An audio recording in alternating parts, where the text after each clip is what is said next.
한번 따라하시고, 한 소망 안에서 부르심을 받았느니라. 부르심이라고 하는 것은 콜링이라고 말씀을 드렸습니다. 콜링은 두 가지 콜링이 있죠. 구원을 위한 콜링, 부르심을 받았기 때문에 구원받는 것입니다. 구원이란 단어가 추상적으로 들리면 그가 나를 부르셨다. 한번 따라하세요. 그가 나를 부르셨습니다. 그가 나를 부르신 거예요. 저와 여러분 이름을 불러주셔서 하나님의 자녀가 된 것입니다. 굳이 김춘수의 꽃을 가져오지 않아도 여러분 혹시 기억해 보시면 김춘수의 꽃은 그렇습니다. 내가 그 이름을 불러주기 전까지 그는 하나의 몸짓에 지나지 않았어요. 누군가 이름을 불러주기 전에 그는 그대로 있고 나는 나대로 있는 것입니다. 그런데 내가 그 이름을 불러주었을 때 그는 나에게로 와서 꽃이 되었다는, 내가 그칠 꽃으로 바라보고 그를 바라보며 네가 꽃이구나, 그 이름을 불러주셨을 때 그 꽃은 나에게 와서 꽃이로서 인식이 되는 것이죠. 이해가 되십니까? 하나님께서 저와 이름을 불러주기 전까지는 하나님은 하나님대로 존재하고 우리는 우리대로 존재하는 겁니다. 하나님의 인식 속에 없으면 우리는 사실 존재하나 존재하지 않는 것입니다. 가끔 그런 얘기를 제가 했습니다. 우리 지구 반대편에 남미, 브라질, 아르헨티나, 칠레 이런 나라들이 있습니다. 가끔 그런 생각을 합니다. 같은 지구에서 동시대에 같이 살아가는데 한 번도 태어나서 본 적이 없어요. 남미에 누가 사는지 모르죠. 모른단 말입니다. 그러면 그 사람들하고 우리는 지금 같이 사는 겁니까? 같이 안 사는 겁니까? 아니, 같이 살아도 우리하고는 전혀 우리 인식 속에 없기 때문에 존재하나 존재하지 않는 것과 같아요. 한 번도 태어나서 만난 적도 없고 각자 지구 반대편에서 각자 살아가는데 각자 살아간다고 하지만 그 사람하고 우리하고 아무런 관련이 없잖아요. 아무런 관련이 없어요. 인식이란 이런 겁니다. 하나님이 존재하고 인간이 존재하지만 하나님이 우리 사이에 만난 적도 없고 서로 스쳐가 지나간 적도 없어요. 하나님도 아는 척하지 않고 우리도 하나님을 앞에 갈 수가 없어요. 그러면 하나님 안에 있습니까? 없습니까? 없는 거죠. 존재합니까? 존재하지 않습니까? 존재하지 않아요. 하나님께서 우리 힘을 콜링했다, 불렀다는 얘기는 드디어 하나님과 우리 사이에 관계가 시작이 되는 겁니다. 그가 나의 이름을 불러주었을 때 나는 그에게로 가서 꽃이 되었다. 내가 그를 불러 꽃이 되었던 것처럼 누가 나를 불러서 내 이름을 불러다오. 그러면 나도 그에게로 가서 꽃이 되고 싶다. 우린 서로에게 소중한 의미가 되고 싶다. 너는 나에게, 나는 너에게 의미가 되고 싶다. 의미라는 단어가 사실 이렇게 이 꽃이라는 단어는 결국 의미였었습니다. 예수님을 구주로 믿으시면 아멘 하시기 바랍니다. 예수를 구주라고 믿는다고 고백하는 순간 우리가 주께서 나의 이름을 불러주어서 내가 하나님 앞에 나가 하나님의 자녀가 되었던 것처럼 내가 주님을 구주라고 믿는다므로 말미암아 주님은 나의 유일한 주님이 되시는 겁니다. 그걸 신앙 고백이라고 말하는 것이죠. 그 콜링은 우리를 구원의 의미를 주시지만 또 하나의 콜링은 우리를 사명을 주시는 것이죠. 사명을 주시죠. 혹시 여러분 작은 예수 이런 표현을 들었죠? 작은 예수. 어떤 사람은 질색을 하더라고요. 우리가 어떻게 예수가 되느냐? 작든지 크든지 어떻게 예수가 되느냐? 유일한 구속자는 예수밖에 안 된다. 이렇게 해석하시는데 저는 또 다른 관점에서 이렇게 해석합니다. 혹시 기억하십니까? 갈라디아 2장 20절에 보면 내가 그리스도와 함께 십자가에 못 박혀 죽었습니다. 동의하십니까? 그러므로 그런 적 이제 내가 사는 것이 아니고 내 안에 누가 살아요? 누가 살아요?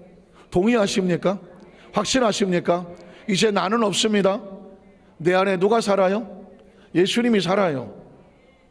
이제는 나를 사랑하사 자기 몸 죽이신 예수 안에 사는 거라고 말했습니다. 자, 나는 없어요. 내 안에 예수님이 삽니다. 그럼 나는 누구예요? 나는 누구냐고요? 예수님이 있고 내가 있었어요. 그런데 예수님이 날 위해 죽으심으로 말미암아 내가 예수를 믿음으로 하는 이제 나는 없어요. 나는 죽었다고. 내 안에 누가 살아요? 예수님이 살아요. 둘이 같이 있었는데 하나는 죽었어. 하나만 남았어. 누가 남았어요? 예수님만 남았어. 나는 누구요? 동의하십니까? 잘 들어야 돼요. 다시 해요. 예수님이 있고 내가 있어요. 예수를 믿기 전까지는 따로따로예요. 예수를 믿었어요. 예수님이 십자가 올라가 몸짓고 피 흘려 나를 대신하여 죽으셨어요. 그래서 예수님 안에서 나의 옛사람은 장사된 바 되었어요. 이제 나는 예수님 십자가에서 옛사람은 죽었어요. 나는 없어요. 누구만 남았어요? 내 안에 누구만 남았다? 예수님만 남았어. 나는 누구요? 나는 예수님이. 틀린 말은 아니에요. 잘 들어보세요. 재림 예수라고 말하는 교주 이렇게 말하는 사람들은 내가 예수다라고 하는 사람은 자기가 예수를 대행하는 사람이야. 자기 옛사람이 죽은 게 아니고 자기가 예수님 자리에 올라가서 내가 예수다라고 말하는 사람이에요. 요건 교주요. 저 그리스도예요. 그러나 크리스찬은 뭐냐면 나와 세상은 간 곳이 없고 대속한 주만 보이도다. 찬송도 그렇게 하잖아요. 그러므로 우리가 예수라고 말하는 것은 뭐냐면 내 속사람은 다 죽어 장사 지내졌고 예수님이 내 안에 사심으로, 믿으십니까? 내 안에 예수의 모습이 나오기 때문에, 내 안에 예수님의 모습이 나오기 때문에 안디옥 교회 성도들은 그 주위의 동네 사람들이 보고 저 사람 예수를 닮았네, 그리스도를 닮았어, 아니 저 사람 예수인가? 그리스도인가? 착각할 정도였어요. 그래서 그 사람들을 뭐라고 불렀더라? 그리스도인이라고 불렀더라. 크리스찬이라고 불렀더라. 진짜 예수 믿는 사람은 예수님과 따로 노는 사람이 아니라 나의 옛사람은 십자가에 몸짓고 피 흘려 죽어 장사된 바 되어서 이 세상에 없고 오직 대속한 예수 그리스도가 내 안에 나를 대신하여 살아갔습니다. 믿으십니까? 그래서 내가 사는 것이 아니라 내 안에 예수님이 사신다. 누군가 와서 혹시 당신이 예수입니까? 착각할 정도로 예수님처럼 닮아서, 아니 내 안에 예수가 거울처럼 나올 수 있도록 그렇게 사는 삶이 누구다? 크리스찬입니다. 믿으십니까? 믿으십니까? 굉장히 중요한 얘기를 했어요. 그래서 사명은 뭐냐? 내 안에 예수로 살게 하기. 예수로 살게 하기. 요즘 제주도나 이런 데 가면 제주도 한 달 살이, 한 달 동안 방어도서 한번 살아보기, 제주 도민처럼 살아보기, 제주도에서 살아보기, 이런 거 유행하잖아요. 예수님이 내 안에 들어와서 예수님이 우리 안에서 한 달 동안 좀 살아보기. 한 달 동안 살아봤는데 야, 너 내가 도무지 네 안에서 못 살겠다. 야. 너하고 나하고 안 맞아도 어떻게 안 맞아? 지독하게 안 맞는데. 이렇게 돼버리면 내가 안 죽은 거죠. 내가 죽어서 나의 마음에 예수님 오시옵소서, 내 안에 오셔서 예수님이 나를 대신하여 살아가시옵소서. 예수님처럼 말하고 예수님처럼 행동하고 예수의 마음으로 살고 예수의 심령으로 살고, 예수의 심령으로 사는 사람은 예수님의 마음속에는 죄가 없기 때문에 상대방을 바라봐도 저 사람을 죄인으로 바라보지 않아요. 혹시 아십니까? 그 마음에 죄를 짓지 않은 사람은 상대를 바라볼 때도 순수하게 바라보죠. 내가 죄가 없으니 그 사람도 죄인으로 보이지는 않아요. 그래서 다른 사람의 죄를 정죄하지 않아요. 왜 예수님께서 현장에 가늠한 여인을 갖다가 나도 너를 정죄하지 아니하노니, 왜 그렇게 말했을까요? 예수님은 죄가 없으시기 때문에 이 여인을 바라볼 때도 죄를 가지고 죄가 있다고 보지 않아요. 죄가 없다고 봐요. 정죄하지 않아요. 혹시 네 안에 죄가 있다고 하면 스스로 그게 너를 고통스럽게 하니 가서 다시는 죄를 범하지 말라. 왜 사람들은 짱돌을 들고 그 여인을 돌로 치려고 다가왔을까요? 그들은 다 죄인이었습니다. 자기가 죄인이기 때문에, 숨겨놓은 죄인이기 때문에 다른 사람도 아유 저거 아마 저래서 그랬을 거야, 아유 저거 다 딴 마음이 있을 거야, 색안경을 쓰고 바라봤습니다. 저런 죄인은 죽어야 돼, 마치 자기는 죄인이 아닌 것처럼 정죄하러 왔습니다. 그때 예수님께서 이렇게 말합니다. 너희 가운데 죄 없는 자가 있다면 마음 놓고 저 여인을 쳐라고 말했습니다. 잘 들어보십시오. 너희 안에 죄가 없다면 저 여인을 쳐라. 그때 깨닫습니다. 어느 누가 거기 돌로 치겠습니까? 다 죄인인데. 여러분, 여기서 굉장히 중요한 인사이트가 있습니다. 내가 어떤 사람을 미워합니다. 그 사람을 왜 미워할까요? 내 안에 미움이 있기 때문입니다. 내 안에 미움이 있기 때문입니다. 그래서 상대방을 보면서 저 사람은 미움받아 마땅해 라고 아주 정확한 이유를 갖다 대놓고 내 안에 미움을 합리화시키면서 그 사람을 미워하는 겁니다. 어떤 사람을 향하여서 원망을 한다고 하면 마음에 원망이 없는 사람은 절대로 다른 사람을 원망하지 않아요. 자기 마음에 원망이 없는데 어떻게 사람을 원망합니까? 이미 다른 곳으로 내 마음에 원망이 들어온 사람은 어떤 사람이 뭔가 마음에 맞지 않을 때 난 정당하게 저 사람을 원망할 수 있어, 자격이 있어 라고 자기 속에 있는 원망을 쓱 갖다 댑니다. 그리고 마음 놓고 원망합니다. 사실은 다른 사람을 원망하는 것은 그 사람의 잘못이 아니라 자기 안에 원망이 있기 때문에 그 원망이 나가는 겁니다. 이해가 가십니까? 사실상 에덴 동산이라고 마음을 편안하게 맞이고 있는 사람은, 마음이 평안한 사람은 다른 사람을 향하여 불안해하게 하고 다른 사람을 향하여 힘들게 하고자 하는 마음이 없습니다. 내 마음이 평안한데, 내 마음이 평안한데 다른 사람 마음을 아프게 할 이유가 없잖아요. 내가 혹시라도 다른 사람의 관계가 아픔이 있고 미움이 있고 원한이 있고 뭔가에 부딪힘이 있다고 하면 다른 사람보다는 자신의 마음을 돌이켜 보십시오. 내 마음 어디 한 군데가 불편한 거예요. 내 마음 어디 한 군데가 안 좋은 거예요. 내 마음 어디 한 군데가 서운한 거예요. 내 마음 어디 한 군데가 못마땅한 거예요. 이 감정을 내가 가지고 있다. 어떤 상황에 있을 때 그게 그쪽으로 툭 튀어나가는 겁니다. 그래서 나온 속담이 뭐예요? 종로에서 뺨 맞고 어디 가서? 한강 가서 눈을 흘겨. 이게 왜 이런 일이 벌어질까요? 아니, 종로에서 뺨 맞았으면 종로에서 해결해야지. 종로에서 해결하지 못하고 그걸 그대로 안고 한강을 지나가는데 옆 사람하고 뭐 부딪혔어요. 아이씨, 이게 왜 그럴까요? 종로에서 이미 마음에 상처가 있어요. 해결하지 못한 악감정이 있어요. 뭔가에 못마땅함이 있어요. 이걸 가지고 한강을 나왔다가 갑자기 옆에 지나가다가 뭔가 예기치 않은 일을 벌였을 때 여기 있는 화가 이쪽으로 쏟아지는 거예요. 종로에서 기쁨이 넘쳐난 사람은 한강에 가서 눈을 흘길까요? 부딪혀도 아이고 죄송합니다, 미안합니다. 왜 그랬을까요? 종로에 기쁜 일이 있거든요. 이해가 되십니까? 오늘 앞으로 제가 여러분에게 말씀을 나눌 때에 아주 근본적인 우리의 마음의 상태에 여기서부터 잘 다스려서 준비를 해 나가야 신앙의 형식이 아니고, 신앙의 예식이 아니고, 성경이 공부가 아니고, 성경은 무조건 외우는 것이 아니고, 성경은 스토리가 아니고, 성경은 역사가 아니고, 근본적으로 우리 안에 내가 이 삶을 살아가는데 근본적으로 매일 매 순간이 내 마음을 지키며 행복할 수 있느냐?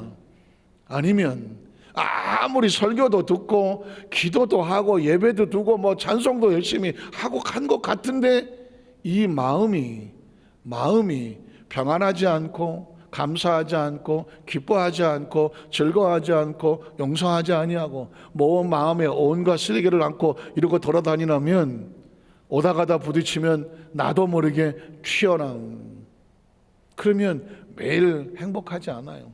오늘 이 시간에 저와 여러분에게 이 콜링을 얘기하면서 사명이란 뭐냐? 제일 먼저 내 마음을 지켜야 돼요. 한번 따라하세요. 사명은 마음을 지키는 거다. 마음을 지켜야 그 다음에, 죄송한 얘기지만 목사도 있고, 마음을 잘 지켜야 그 다음에 우리 장로님도 있고 권사님도 있고 직분자도 있고, 마음을 지켜야 가정도 있고 사업도 있고 직장도 있고, 마음을 지켜야 자식도 있고 뭐 현실도 있고 미래도 있는 거예요. 마음을 지키지 못하면 아무리 그럴싸한 화려한 모든 것들을 다 겪어도 내 마음이 지옥이면, 내 마음이 평안하지 않으면 어디 가서도 평안하지 않아요. 이해가 되시겠습니까? 앞으로는 걱정하지 마세요. 우리 어디서 환자께 오시는 모든 성도들은 예배 가운데 하나님께서 마음을 씻어주시고 만져주시고 위로하시고 평안하게 만들어서 매일매일 삶에 다시는 후회하지 아니하고 마귀에게 속아서 아름다운 에덴 동산을 그냥 엉망진창으로 만들어서 쫓겨나지 아니하고 그 천국을 누리는 우리 성도님 반드시 될 줄로 믿습니다. 자, 에베소 4장 1절을 보면 그러므로 주 안에서 갇힌 내가 너희를 지난번에 말씀했습니다. 너희를 권하노니 너희가 부르심을 받은 일에 합당하게 행하여. 자, 부르심을 받았으면 합당하게 하는데 부르심을 받은 사람의 마음은 겸손과 온유로 하고 오래 참음으로 사랑 가운데 서로 뭐하고 용납하고 평안에 매는 줄로 성령이 몇 개가 되라 하나가 되게 하신 것을 힘써 지키라. 어디서 지켜요? 이거 다 마음에서 벌어지는 겁니다. 온유하고 겸손하고 평안하고 사랑하고 오래 참고 성령으로 하나 되게 하는 것 어디서 벌어지는 거다? 내 마음에서 벌어지는 겁니다. 사실 부르심도 어디서 오냐면 내 마음에 걸림으로 느끼는 겁니다. 그가 나를 부르셨다는 이 엄청난 은혜, 그가 나를 용서하고 그가 나를 용납하고 그가 나를 참아주시고 그를 나를 사랑하시고 그로 말미암아 나를 불러주셨으니 이 은혜로 말미암아 놓이고 이 은혜가 있는 사람은 우리 공동체 많은 사람을 만날 때 똑같이 내가 받은 그대로 하나 되게 하시는 건. 자, 그 다음 절의 4절에 보면 그래서 몸이 하나다. 몸이 하나다. 성령도 한 분이시다. 이와 같이 너희가 부르심에 몇 개의 소망이에요. 한 소망 안에서 부르시면 오늘 말씀의 제목이 그런 겁니다. 우리를 부르신 소망은 하나님이 하나로 우리 모두가 하나로 하나님의 마음과 하나 하나님의 생각과 하나 하나님의 은혜로 하나 우리 공동체가 하나 성도와 성도가 하나로 무엇을 받았다? 부르심을 받았다. 이 부르심을 받은 사명자들은 한 마음으로 살아가는 겁니다. 우리 각자를 부르신 분이 누구예요? 하나님이요 예수님이요 성령님이요. 그분은 삼위일체지만 한 분이잖아요. 한 마음이잖아요. 믿으십니까? 마찬가지로 저와 한 사람 각자 있지만 우리를 부르신 분은 몇 분이다? 한 분이에요. 그러니까 우리는 다 한 마음으로 살아간다는 이 공동체 의식을 있어야 돼. 그게 진짜 그게 사명자고 크리스찬이에요. 간혹가다 아이러니컬하게 예전에 그런 거 있었잖아요. 어떤 며느리가 이렇게 말해요. 나는 시어머니 다니는 교회는 안 가고 싶다. 며느리가 하시는 말이에요. 나는 우리 시어머니가 다니는 교회는 같이 안 다니고 싶다. 교회를 따로따로 다녀요. 따로따로 다녀. 오케이, 좋아. 여기까지는 좋은데 그 다음에 이렇게 나가요. 나는 우리 시어머니가 가는 천국은 안 가고 싶다. 우리 시어머니가 가는 천국은 난 안 가고 싶대. 그럼 천국 아니면 어디로 가야 돼? 지옥 갈 곳도 없어. 나는 우리 시어머니가 가는 교회는 안 가고 싶고 시어머니가 가는 천국은 안 가고 싶다고 마음먹는 거기가 뭐야? 거기가 지옥이지. 거기가 지옥이잖아요. 누가 잘잘못을 떠나서 이 며느리의 마음에 시어머니는 지금 어떤 상태예요? 아주 힘들어. 그리고 상처 주는 것 같고 안 맞는 것 같고 두렵고 뭔가 스트레스고 뭔가 시어머니 옆에 가는 시자만 들려도 옛날에 그런 말 있는데 시어머니 시자만 들려도 어때요? 경기를 하시나? 어쨌든 간에 이런 거예요. 그러면 시어머니도 죄송하지만 시어머니도 권사님이야? 그러니까 며느리 집사님이라고 쳐. 예? 그러면 다 크리스찬이에요. 다 사명자야. 다 직분자야. 그런데 왜 시어머니가 다니는 교회는 안 가고 싶고 나는 시어머니 다니는 천국도 안 가고 싶어. 아예 그냥 같이 가는 게 싫어. 그러면 이건 어떻게 되는 거예요? 이거 어떻게 해석해야 되고 어떻게 해결해야 돼요? 이건 마음이 지금 서로 편하지 않잖아요. 마음에서 벌어진 겁니다. 시어머님도 시어머니의 마음으로 며느리를 대하는 거예요. 며느리도 며느리의 마음으로 시어머니를 대하는 거예요. 사랑하는 성도 여러분, 크리스찬은 시어머니의 마음으로 며느리를 대해서는 크리스찬이 아니에요. 며느리의 마음으로 시어머니를 대한다면 이건 크리스찬이 아니에요. 며느리 마음이지. 그러면 시어머니가, 내가 시어머니예요, 시어머니야, 그러면 시어머니지만 나는 크리스찬이에요. 그럼 크리스찬이 중요해요, 시어머니가 중요해요? 확실하게 해요. 크리스찬이 중요하잖아요. 크리스찬의 마음으로 며느리를 바라봐야 돼요. 크리스찬의 마음으로 며느리를 바라봐야 돼요. 시어머니의 마음으로 며느리를 바라보면, 야야, 너는 옆집에 그 누가 하는 것도 못 봤니?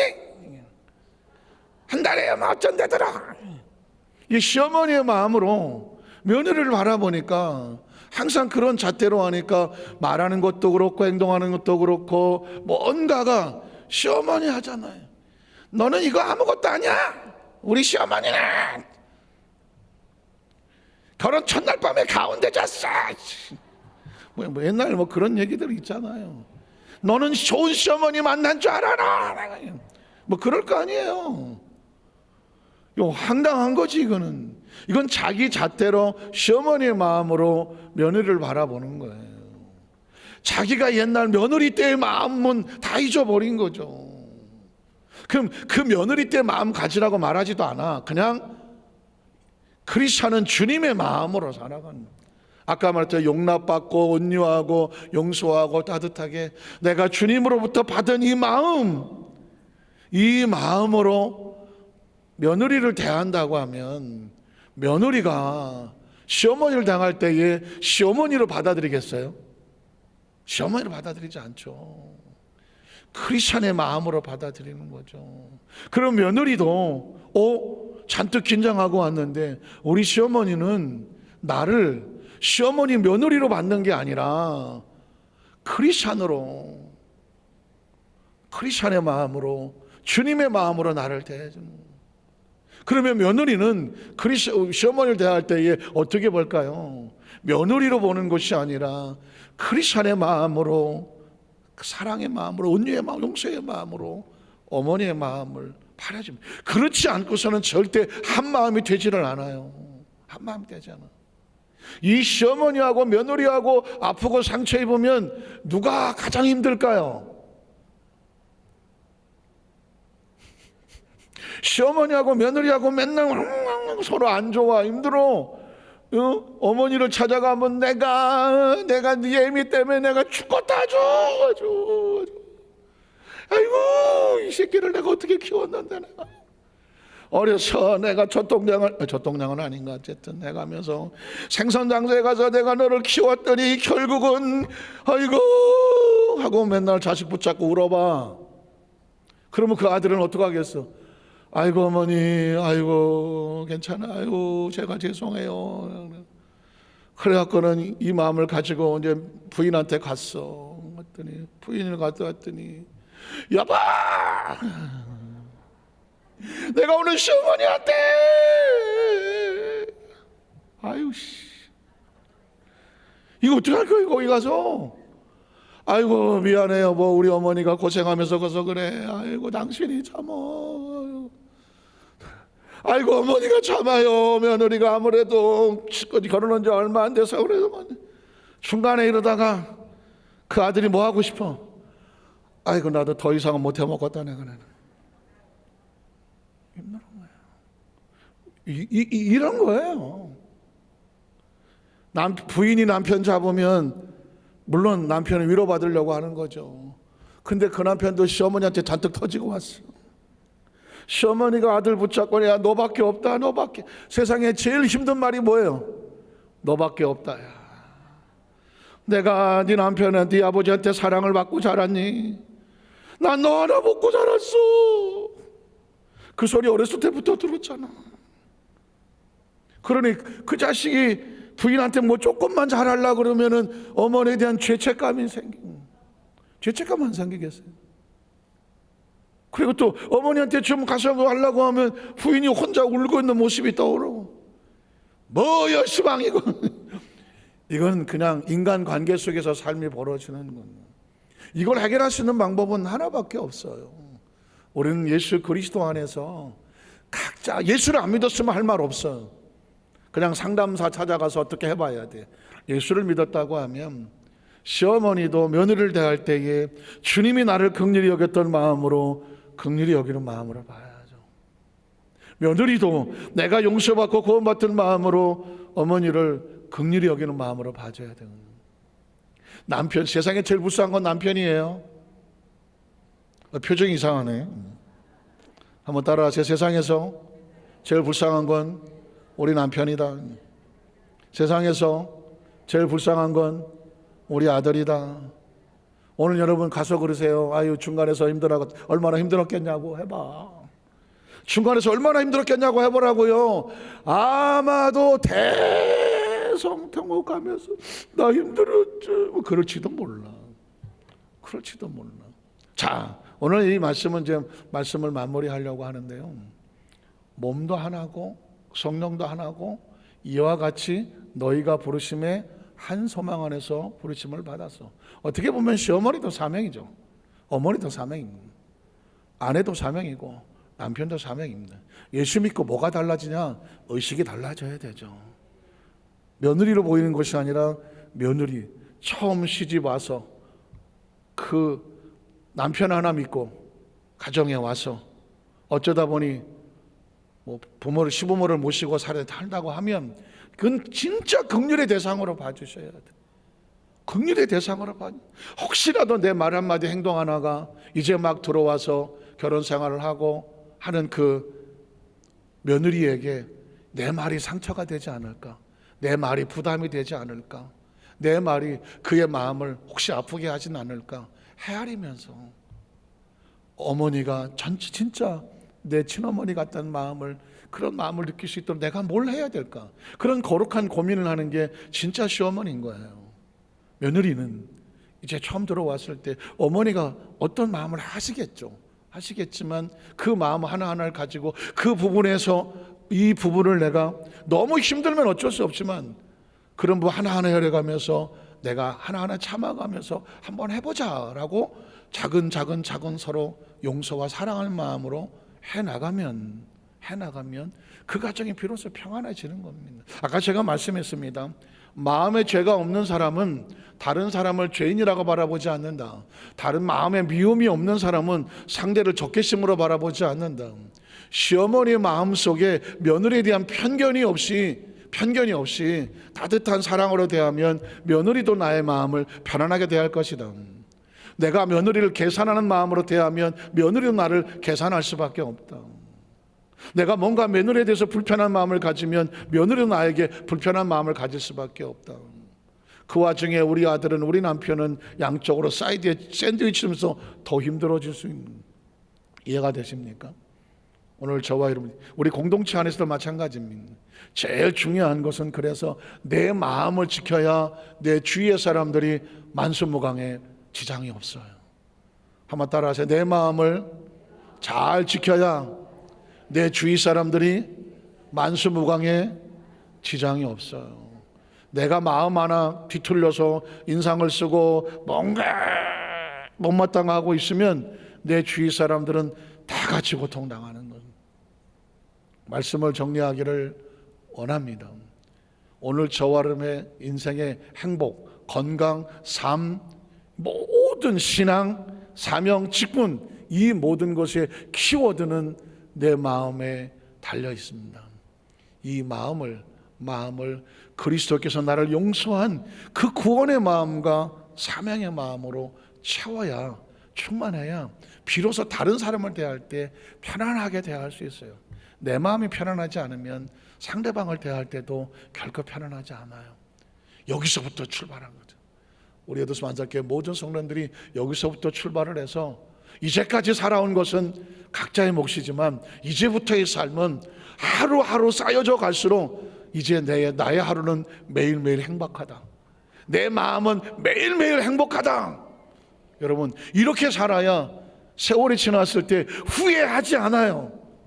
아마 지금도 땅을 치고 후회, 내가 왜 그때 그렇게 살았지? 왜 난 그런 마음이 아닌데 왜 며느리와 마음이 편하지 않았지? 왜 남편하고 마음이 편하지 않았지? 형제간에 마음이 편하지 않았지? 공동체 안에 왜 우리 서로 혼자들끼리 서로 마음이 편하지 않았지? 이유를 가만히 보면 원인이 그곳에 있던 그 사람 때문이라고 생각했는데 알고 보면 혹시 내 마음에 있지 않을까요? 오늘 시간 함께 말씀 붙잡고 기도할 때 내 마음에 있는 모든 것들을 내려놓고 오로지 하나만 채우세요. 예수님 내 마음에 주셨던 그 그리스도의 마음으로 나와 세상은 간 곳이 없고 내 안에 예수님만 충만하게 하여 주시옵소서. 그 소망으로 충만하시기를 주님의 이름으로 축원합니다.